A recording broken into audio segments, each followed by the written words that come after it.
Hi friends, swag movie review గురించి చెప్తున్నాను friends. Swag movie director Hasith గోలి. ఇప్పుడే సినిమాకి వెళ్ళేసి మూవీ చూసేసి వచ్చాను. శ్రీ విష్ణు గారు అయితే ఈ మధ్య మంచి ఫామ్లో ఉన్నారు. సామాజ వర్గమన మూవీ నుంచి మొన్న వచ్చిన ఓం భీమ్ బుష్, ఇప్పుడు వచ్చి స్వాగ్.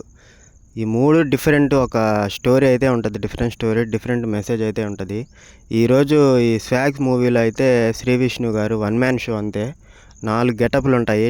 దగ్గర దగ్గర 4 క్యారెక్టర్స్లో 11 గెటప్లు వేస్తారు. ఒక్కొక్క గెటప్ ఒక్కొక్క ఓన్ క్యారెక్టర్ లాగా ఆయన బిహేవ్ చేస్తారు. ఎక్సలెంట్గా తీశారు సినిమా అయితే శ్రీ విష్ణు గారు. హసిత్ గోలి డైరెక్షన్ గురించి ఇంక చెప్పలేదు. ఒక డిఫరెంట్ స్టోరీగా ఉంటుంది ఆయన దగ్గర. డిఫరెంట్ మెసేజ్ కూడా ఉంటుంది.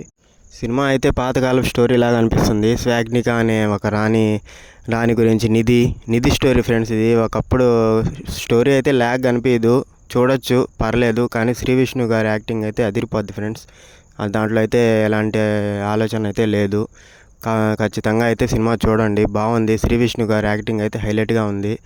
ఆయనైతే ముందుకు తీసుకెళ్లారు సినిమాని. ప్రతి 4 క్యారెక్టర్లలో 11 గెటప్ల్లో కనిపిస్తాడు ఫ్రెండ్స్. దశావతారం అనుకోండి ఒకలాగా, అనుకుంటే ఒక 10 అవతారాలలో నటించేశాడు ఫ్రెండ్స్. బాగుంది ఫ్రెండ్స్. సినిమాకి అయితే ఖచ్చితంగా వెళ్ళి చూడండి ఫ్రెండ్స్ అందరూ. Okay friends, bye.